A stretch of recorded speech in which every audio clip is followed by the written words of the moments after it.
And what is up, my magic miscreants? Risen Dragon here with another really fun deck tech for you. And this deck is a very interesting one because it centers around the concept of training. And let me explain what that is, okay? So let's look at this Hopeful Initiate, okay? It has training. Whenever this creature attacks with another creature with greater power, put a +1/+1 counter on this creature. Well, this deck is all about training. It's all about +1/+1 counters. It's all about Thundering Raiju. And this deck is just actually so much fun to play. And because there are just so many different ways it can beat you. So let's get into the deck and check it out. First card we're going to look at, Homestead Courage. Again, the big thing with this is +1/+1 counters. So we put a +1/+1 counter on target creature you control. It gains vigilance till end of turn, and it has flashback. Hopeful Initiate. Now, it has training, but also for two mana and a white mana, you can remove two +1/+1 counters from among creatures you control and destroy target artifact or enchantment. Given that runes is a big thing, enchantments are a big thing, this card definitely comes in handy. Okay, Kumano faces the Kakazan. Again, first chapter deals 1 damage to each opponent, each planeswalker they control. The second part is when you cast your next creature spell, that creature enters the battlefield with an additional +1/+1 counter on it. Remember this. And also, when it's the third saga chapter is turns it into a 2/2 with haste. If a creature dealt damage this turn by a source you control would die, you exile it instead. Now we go Luminarch Aspirant. This young lady's back. Okay, +1/+1 counter on target creature you control at the beginning of combat. We also have Bloodthirsty Adversary. We can pay. It has haste. It's a 2/2. We can pay two in a red any number of times. When you pay this cost one or more times, put that many +1/+1 counters on it, then exile up to that many instant or sorcery cards with mana value 3 or less from your graveyard and copy them. And you may cast any number of the copies without paying their mana cost. So really, really, really fun card there. Sparring Regimen. Now, this is a very interesting one. When it comes in the battlefield, we learn. Okay, but whenever you attack, you put a +1/+1 counter on target attacking creature and untap it. So this card can make our creatures really even that much bigger. Magic Missile, because we all need some unencounterable damage. Angel Fire Ignition, again, +1/+1 counters. Gains Vigilance, Trample, Lifelink, Indestructible, Haste till end of turn. And it has flashback. Okay. Big one, though, is the +1/+1 counter. Now, we're also running Felidar Retreat. Whenever a land you control enters the battlefield, it has landfall. You either create a 2/2 white cat beast creature token, or you put a +1/+1 counter on each creature you control. Those creatures gain vigilance until end of turn. This is a pretty boss card. And then the pièce de résistance, the Thundering Raiju. It has haste. It is a 3/3. Whenever it attacks, put a +1/+1 counter on target creature you control. Then Thundering Raiju deals X damage to each opponent, where X is the number of modified creatures you control other than Thundering Raiju. Okay, this deck just has such incredible versatility. I really love it. I really do. And it's so fun to play because your opponents don't really expect it. All right. We're also running some manlands. We're running Cave of the Frost Dragon, Den of the Bugbear, Iganjo, Seat of the Empire, and also Sokenzan, Crucible of Defiance. That's a fun one. You can create spirit tokens. They gain haste and all that, so that can come into play. Sideboard, we are running Environmental Sciences. We're running a few of those, Intro to Annihilations and Mascot Exhibition to go with our learning stuff. We're also running some Beaming Defiances. We're running Archon of Emeria just in case we're up against rune builds. That can go in with, say, your with your Magic Missile or something like that. Also, we are running Doomscar and Selfless Glyph Weaver in case they're running a lot of mass removal. I think this is a really versatile card. So, because again, you exile it and creatures you control gain indestructible until end of turn. So, that's this deck. I call it How to Train Your Raiju. For those of you that are new to my channel, I play a best of 1 and then I play a best of 3 just so you can see how the deck functions in either one of those environments. So, without further ado, let's get to the games. We are against Rainbow for our best of 1 matchup. This one we are going to keep because we can do Kumano and then into Luminarch Aspirant. And we do have a white source, so that can do us some good. That will be a 3/3 on turn 2. So how fun is that? So let's see what we're up against here, against Rainbow. You may go. There we are. Oh, okay, well. Oh, but we also have Hopeful Initiate. No, here's what we're going to do first. We're going to do this. Just ping them for one. Then we go into Luminarch Aspirant, and then into Hopeful Initiate. Oh, what does this card do? Interesting. Okay, well, here's what we're going to do instead. We're going to do this. Joink. And in combat, boom. There we are. So is this like a landfall build that Rainbow is up against? Because that'd be kind of fun.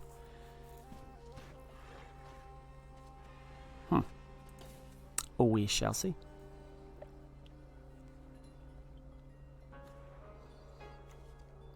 Definitely feels like maybe a landfall build. Heh. Lotus. Shouldn't you have played that one first? Asking for a friend. I don't get people sometimes, but that's okay. So here's what we're going to do. We're going to do... Do I do Bloodthirsty Initiate? Or, I'm sorry, do I do Hopeful Initiate into Bloodthirsty Adversary? Considering that we don't have anything... Alright, so here's what we're going to do. We're going to do this.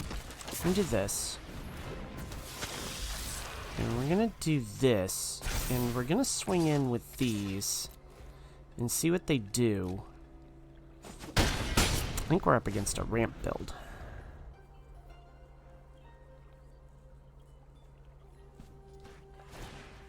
Another Lotus Cobra. Okay. So I'm guessing there's going to be a bunch of mana coming down. Eureka moment. Okay. So they're ramping into something here.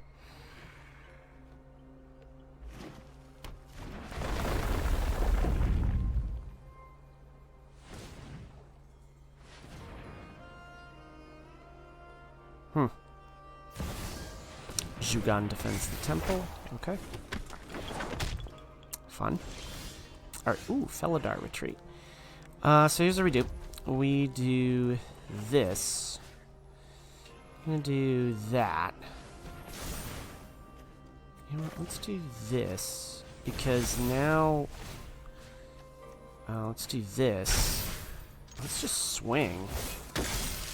I mean, in reality... I know they've got like a coma coming down. They've got to have that. That's what they got to have it. Dude, we just... Yeah, we're dealing lethal damage already. Okay, they take out the Aspirant. I'm somewhat okay with that. Actually, I'm more than okay with that. So, I have a feeling that a coma's coming down. Because all they can do is play a... oh, a Quandrix Cultivator, okay. So they can... So I think next time we do Felidar Retreat into Sundown Pass. They're not playing as intelligently as I think they would want to play. But let's see what happens here. Alright, so we do Felidar Retreat. And we're going to do Sundown Pass. We're just going to put a +1/+1 counter on things, and we're going to swing. And it has training. So, what you going to do there, Chuckles? You're going to double block the Initiate. Oh, maybe not. Okay, well, those all go bye-bye. So they're going to then transform that into that. I have a feeling something big's coming down. Though I'm not sure what would be... Yeah. Got him! Let's go to the best of 3. And we are against Vitrium. Vitrium. For our best of 3 matchup. And this is another keep. This is definitely a good keep. Keep that. Put down Kumano and then into the Luminarch Aspirant. Or do I want to do Luminarch Aspirant? Or just go straight for the Bloodthirsty Adversary? That's a question. It's a valid one, actually. You know what? I think they may have a counter, so I think what we're going to try... We're going to try the Adversary... Okay, they don't have anything. Yet. Alright. Well, that works. Maybe. what are we up against here? They're eyeing my Kumano. They're eyeing it. They're about to be disappointed when I throw down a Sparring Regimen. Moonblessed Cleric. Okay, well, that's fun. Actually, I wonder if we should just blast the Cleric. That way... Blast the Cleric with a Magic Missile. Ping them for 1. I really want to show you how the Raiju works, though. So, part of me is like... Do I put down the Luminarch Aspirant? I think we do the Aspirant first. Okay. Azusa's many journeys. Okay. Alright, so here's what we do. We're going to do this. I'm going to put down Luminarch Aspirant. And then we're going to do Homestead Courage. And we're going to do that. Boom. Now, we're going to do this. And we're going to swing in. Again, alright, that's fine. That dies. Alright. Fun. Azusa's many journeys. You may play an additional land this turn. Okay, fun. Well, they don't have another we have another Aspirant, which is fine. We get a, just put that at Vigilance. That goes there. That goes there. This deck is kind of savage. And now we need one more, red, and I can show you what the Thundering Raiju can do. Reclaim the Wastes. Okay. Not sure what... oh, okay. Interesting. Are we playing a Shrines deck? What is... Wow. Ask and ye shall receive, unless they've got a counter. Boom. Boom. Oh, come on! Come on! Oh, well. Alright, so I think we're fine with what we've got. Just the threat of the Raiju is enough for him to concede.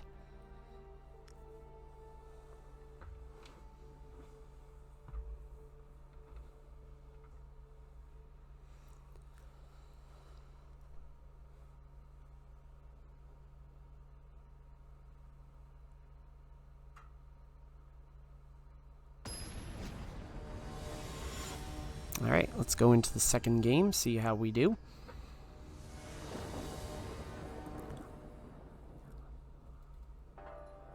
It's almost like they're playing a landfall type build. I think we keep this because we can do the Initiate into Bloodthirsty Adversary, into Luminarch Aspirant. Yes, we do this, we do that. Boom. Gets training.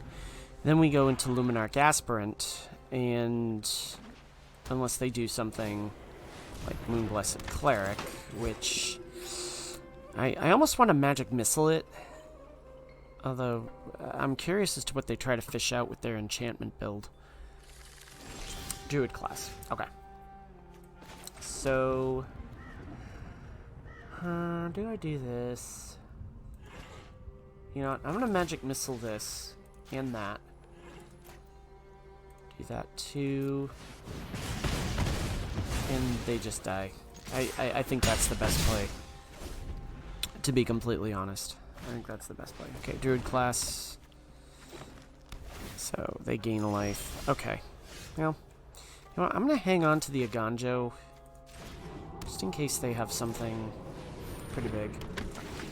Do this so I can gain more training. And I can also next turn play the Initiate's power. Okay, Binding the Old Gods. You stink. But, I mean... Yep. Alright. Yeah, that's fair enough. You die. Because you do this. I do this. I do this. I do this. And you're dead. Okay. Let's go to the postmortem. So the question I always want to ask myself when I'm building a deck, the first thing I do is it fun? If the answer is yes, then I proceed to the next one. Is it competitive? And if the answer is yes, but, then yes, I keep going with it, alright? As you saw in this video, we didn't get the Raiju off, but you could see what it could do. Okay, this deck, even without that, I mean, there's just, again, so many different ways that this deck could beat you that it's just one of those things where, it overpowers. You don't even need to build up a big board. You just need to build up big creatures, and they swing in and do their thing. So it's a really fun deck. I loved kind of tinkering with this. I loved just building it and playtesting it. Just a really, really, really fun deck. I hope you find ways to improve upon it, and I hope you find ways to make it work for you. So until next time, my magic miscreants, may all your draws be godlike, and may all your spells hit the board. Risen Dragon is out. Enjoy the rest of your week.